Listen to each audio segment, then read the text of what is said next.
ವೀಕ್ಷಕರೇ ನಮಸ್ಕಾರ. Doctor B R Ambedkar ಅನ್ನೋ ಹೆಸರು ಬಂದ ತಕ್ಷಣವೇ ಹೌದು ಪ್ರತಿಯೊಬ್ಬರ ಮೈ ಜುಮ್ ಅನ್ನಬೇಕು. ಯಾಕೆಂದರೆ ಅಂಥ ಮಹಾನ್ ವ್ಯಕ್ತಿ, ಮಹಾನ್ ಶಕ್ತಿ, ವಿಶ್ವಜ್ಞಾನಿ, ವಿಶ್ವರತ್ನ, ಹೀಗೆಲ್ಲ ಅವ್ರು ಕರ್ಸ್ಕೋಬೇಕಂದ್ರೆ ಅವರ ಸಾಧನೆ, ಅವರ ಕೊಡುಗೆ ಎಷ್ಟು ಮಟ್ಟಿಗೆ ಇರಬೇಕು.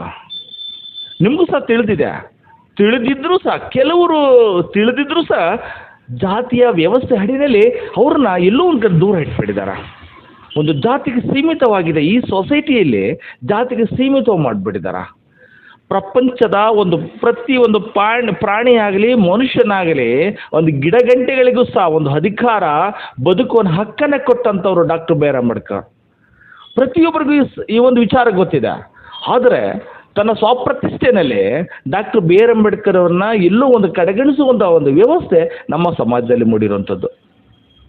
ಪ್ರತಿಯೊಬ್ಬ ಸರ್ಕಾರಿ ಅಧಿಕಾರಿಗಳು ಅಥವಾ ಒಂದು ಖಾಸಗಿ ಕಂಪ್ನಿ ಕೆಲಸ ಮಾಡ್ತಿರೋರು, ಒಬ್ಬ ರೈತನಾಗಿರ್ಬೋದು, ಒಬ್ಬ ಕಾರ್ಮಿಕನಾಗಿರ್ಬೋದು, ಒಬ್ಬ ಮಹಿಳೆಯರಾಗಿರ್ಬೋದು, ಇವರೆಲ್ಲ ಡಾಕ್ಟರ್ ಬಿ ಆರ್ ಅಂಬೇಡ್ಕರ್ ಅವರ ನೆರಳಿನಲ್ಲಿ ಬದುಕ್ತಿರುವಂಥದ್ದು. ಅವರು ಬರೆದಿರುವಂಥ ಕಾನ್ಸ್ಟಿಟ್ಯೂಷನ್, ಅವರ ಸಂವಿಧಾನದ ಅಡಿನಲ್ಲಿ, ಸಂವಿಧಾನದ ಹಕ್ಕು ಬಾಧ್ಯತೆಗಳ ನಡುವಿನಲ್ಲಿ ಆಸರೆಯಲ್ಲಿ ಬದುಕ್ತಿರುವಂಥದ್ದು.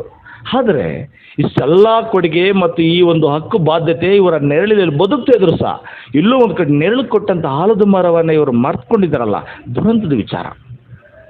ಇದೇ ರೀತಿ ನೋಡ್ತಾ ಹೋದರೆ ಪ್ರತಿ ಕಾರ್ಯಕ್ರಮಗಳಲ್ಲಿ ಏನಾಗಿದೆ, ಪ್ರತಿ ರಜದ ದಿನಗಳಲ್ಲೇ ನಮ್ಮ ಬಾಬಾ ಸಾಹೇಬರು ಕಾರ್ಯಕ್ರಮ ಬರೋದ್ರಿಂದ ಈ ಅಧಿಕಾರಿಗಳಲ್ಲಿ ತುಂಬನೇ ತಾತ್ಸಾರ.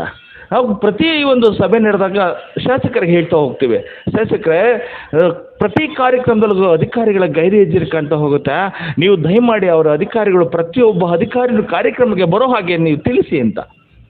ನಾವು ಖಂಡಿತ ತಿಳಿಸ್ತೀವಿ, ನಾವು ಬರದೇ ಇದ್ದರೆ ನಾವು ಆಕ್ಷನ್ ತಗೊಳ್ತೀವಿ, ನೋಟಿಸ್ ಕೊಟ್ಟು ಜಾರಿ ಮಾಡ್ತೀವಿ ಅಂತ ಎಲ್ಲ ಹೇಳ್ತಾರೆ. ಆದರೆ ಪ್ರತಿ ಕಾರ್ಯಕ್ರಮದಲ್ಲೂ ಸಹ ಪ್ರತಿ ಅಂಬೇಡ್ಕರ್ ಕಾರ್ಯಕ್ರಮನ ಪರ್ಟಿಕ್ಯುಲರ್ ಆ ಕಾರ್ಯಕ್ರಮದಲ್ಲಿ ಅಧಿಕಾರಿಗಳ ಗೈರುಹಾಜರಿ ಕಾಣ್ತಾ ಹೋಗುತ್ತಾ.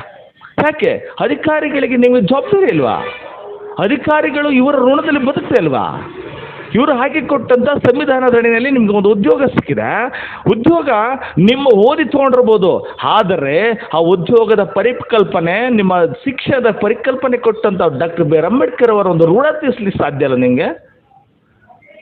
ಆ ಕನಿಷ್ಠ ಪಕ್ಷ ನಡೆಯುವಂಥ ಕಾರ್ಯಕ್ರಮದಲ್ಲಿ ಅವರ ಜಯಂತ್ಯೋತ್ಸವದಲ್ಲಿ ಭಾಗವಹಿಸೋದಷ್ಟು ನೀವು ಮನಸ್ಸನ್ನು ಕೆಡಿಸ್ಕೊಂಡ್ಬಿಟ್ಟಿದ್ದೀರಾ. ಪ್ರತಿ ಕಾರ್ಯಕ್ರಮದ ಅಧಿಕಾರಿಗಳ ಗೈರುಹಾಜರಿ ಕಾಣುತ್ತಾ. ಏಕೆ ರಜೆ ಸಿಕ್ಕಿದ ತಕ್ಷಣ ಮೋಜು ಮಸ್ತಿ ಮಾಡ್ಬೋದು ಹೊರಗಡೆ ಹೋಗ್ಬಿಡ್ತೀರಾ? ಮಹಾನ್ ವ್ಯಕ್ತಿಗೆ, ಮಹಾ ವಿಶ್ವಜ್ಞಾನಿಗೆ ಒಂದು ಗೌರವವನ್ನು ಸಲ್ಲಿಸದೇ ಇರುವಂಥ ವ್ಯಕ್ತಿಗಳು ನೀವು ಆಗಿಬಿಟ್ರಾ? ನಿಮಗೆ ನೀವೇ ಹೆಸರು ಮಾಡಿ. ಅವರ ಋಣದಲ್ಲಿ ನಾವೆಲ್ಲ ಬದುಕ್ತಾ ಇದ್ದೀವಿ, ನೀವು ಕೂಡ ಸಹ ಬದುಕ್ತಾ ಇದ್ದೀರಾ. ಅವ್ರಿಗೆ ಈ ನೆನಪಿನ ಮೂಲಕವಾಗಿ, ಅವರ ಸ್ಮರಣೆ ಮಾಡೋ ಮೂಲಕವಾಗಿ ಋಣವನ್ನು ತೀರಿಸುವಂಥ ಕೆಲಸ ಮಾಡೋಣ.